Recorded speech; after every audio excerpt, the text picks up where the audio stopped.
Olá galera, estamos aqui em Batatais, aonde pegou aquele sensação de fogo, né? O inferno, né? Mas graças a Deus, Deus é tão bom que já está restaurando tudo.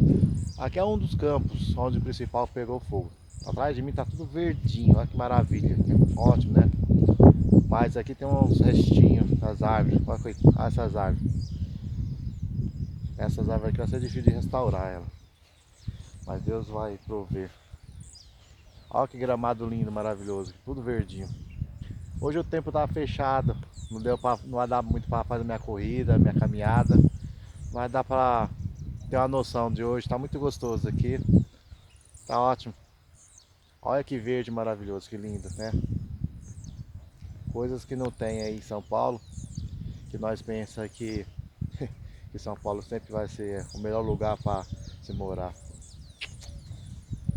Não vai ser nunca.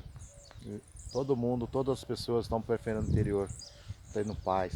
Porque em São Paulo já não tem mais essa paz, onde só tem destruição, inveja, droga, pancadão, pessoas que não tem nada nem para comer, ficam ostentando com coisas banais como uísque, carne, entendeu? Aí chega em casa, dorme num colchão, não tem lago, tem luz, não tem dinheiro para comprar botijão de gás.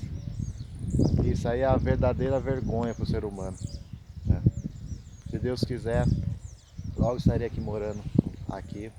Uma nova vida, como Deus me deu uma nova vida, eu tenho que aproveitar e gloriar a Deus muito. Olha que lindo, maravilhoso. Vou te dar um 360. Olha só. Ó. O que você quer mais? Isso é maravilhoso. Olha aí. Até mais, galera.